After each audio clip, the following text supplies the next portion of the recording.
Next, I'm going to show you how to factor all of our practice problems.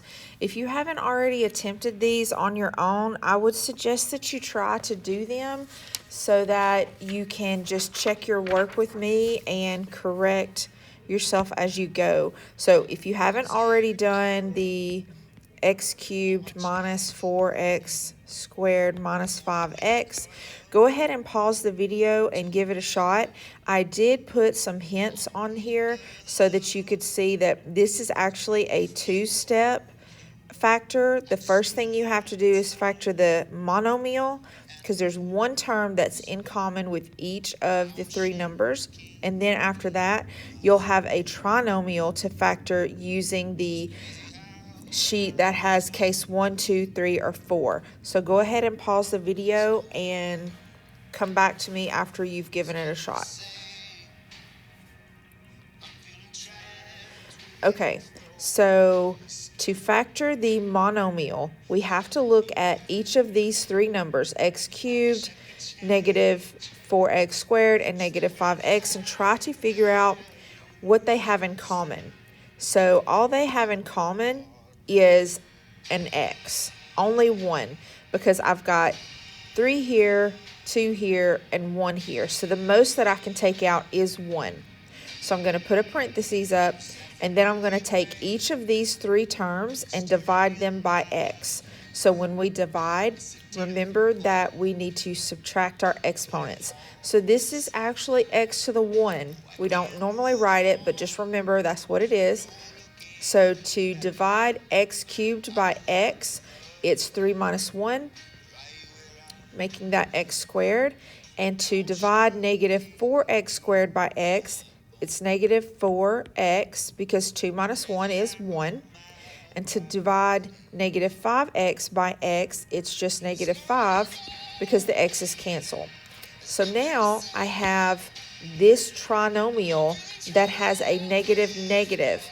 And so if you look back at your other side of this paper, a negative negative is case 3. So I'm going to pull my x down here. I'm going to go ahead and set up my parentheses. And on a case 3, I'm going to have a positive and a negative sign. And I know that because I have this x squared here, this term is going to be x and this term is going to be x. So case 3 tells me that I need a pair of numbers that multiply to get 5 and subtract to get 4. So when I look at all the multiples of 5, I get 5 and 1. And right away I can see that 5 minus 1 is equal to 4. So I know that one of these numbers here is 5 and the other one is 1. So looking back at my case 3, it says put the negative sign with the highest of these numbers. So that means I need to put my 5 here because it's higher than 1. And I put my 1 over here. So my final answer is all of this. Okay, go ahead and pause the video and try to do the second problem. Okay, our second problem, 3y to the 5th minus 48y cubed. So our hint says factor a monomial, then use the difference of squares. So a monomial means one term. So we need to pull out one term that's in common between both of these. So we're going to look at only the numbers 3 and 48 first. So between 3 and 48, the highest number that they have in common is 3.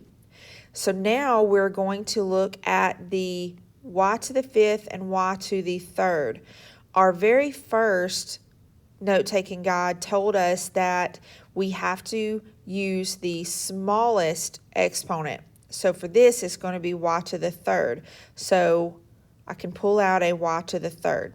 Now, to find my terms that go on the inside, I take my original terms and divide by 3y to the 3rd. So 3y to the 5th divided by 3y to the 3rd is 3 divided by 3 is 1. And y to the 5th divided by y to the 3rd, I have to subtract my exponents. So I have 5 minus 3 leaves me with y squared. Okay, now for 48y to the 3rd, I have to divide that by 3y to the 3rd. So my answer there is going to be negative 48 divided by 3 is 16.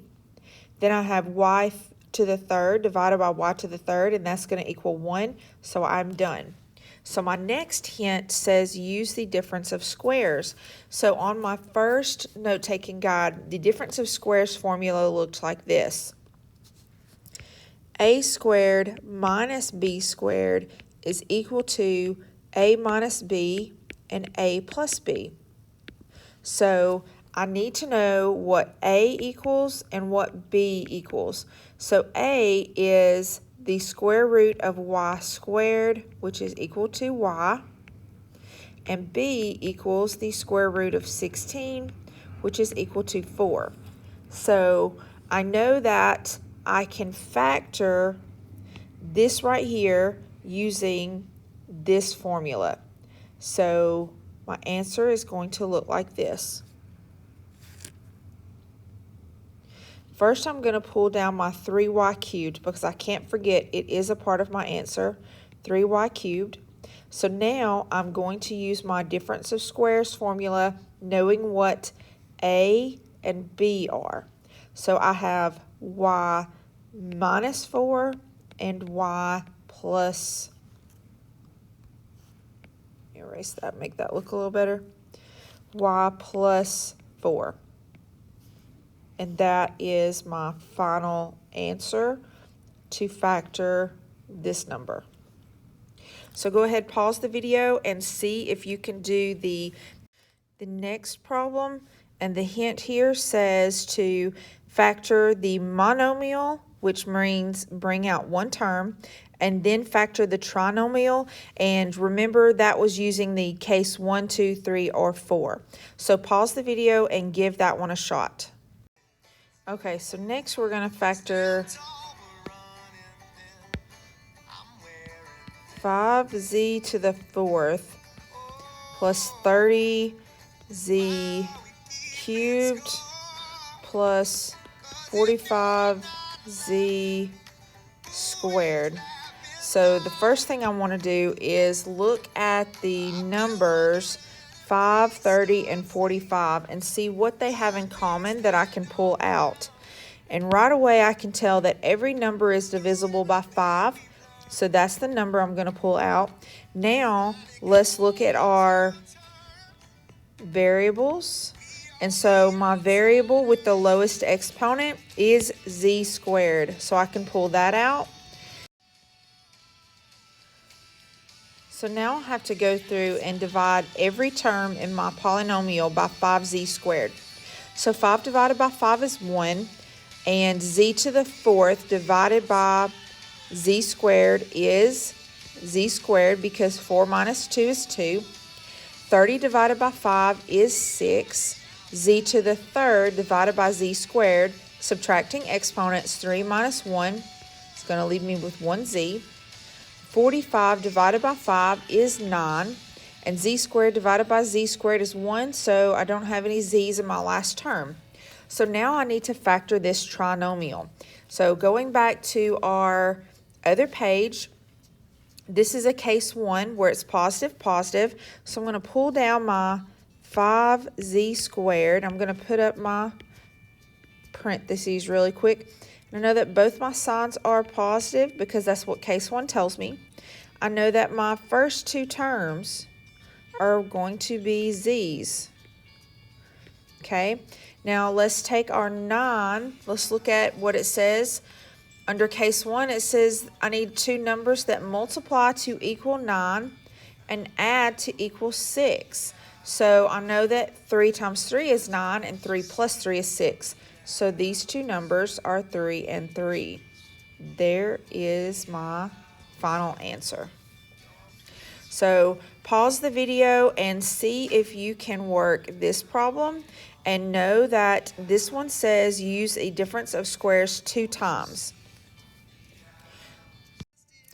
Okay, I hope you gave this one a shot. This one is 16x to the 4th minus 81. So the first thing you need to know is, what does your A and your B equal?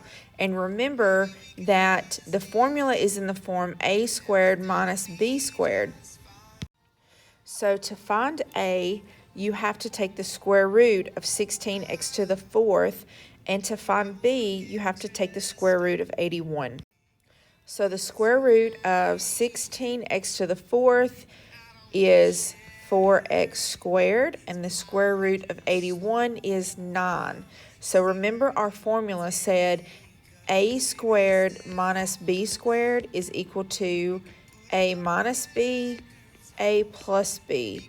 So 16x to the 4th minus 81 is equal to 4x squared minus 9 and 4x squared plus 9. Now, if we go back and look at our hint, it said use the difference of squares 2 times. So this one right here, if we notice, it's also a difference of squares. So let's take this one and do it again. A is equal to the square root of 4x squared, which is 2x. B is equal to the square root of 9, which is 3. So we can factor that again, going a minus b, a plus b, which is 2x minus 3 and 2x plus 3. Now don't forget, this is a part of our answer. We just couldn't factor it anymore because it's factored as much as we can. So I have to just pull it down. So this is our final answer for the factorization of that number. Next, we're going to factor 3p to the 8th power plus 15p to the 5th plus 18p squared. So if we look at our numbers first, are 3, 15, and 8. The biggest number that can evenly divide into all 3 of them is 3. Now, the number of p's that we can pull out is always going to correspond to the smallest exponent. So we can only pull out p squared. So now, to find what our terms are inside the parentheses, we divide every term in the original polynomial by 3p squared. So the first one, 3 divided by 3 is going to be 1. P to the 8 divided by p to the squared, subtracting exponents, 8 minus 2 gives us p to the 6th. Now we have 15 divided by 3, and that's going to be plus 5. P to the 5th divided by p to the squared, 5 minus 2 is 3, so it's going to be p to the 3. Then we have 18 divided by 3, it's going to give us a positive 6. P squared divided by p squared is just 1, so we're going to not write anything down for the p's because we just have 6 in that term. So now we can take this polynomial and factor it. So first I'm going to bring down my 3p squared because I don't want to forget it. Now I'm going to realize that this is a plus plus, so I'm going to have a positive positive, case 1. So I'm going to go ahead and put a positive positive here. And I need 2 numbers that multiply to give me 6 and add to give me 5. So that's going to be 2 and 3. Now we have something that we haven't seen yet. We have a p to the 6th power instead of a p squared. So in order for us to get a p squared, what must we put here and here? So it's going to be the square root of p squared. So if you take that 6 and divide it by 2, then you get p cubed and p cubed. Because p cubed times p cubed, we add those exponents, and 3 plus 3 is equal to p to the 6, which is what we need to make this multiplication work.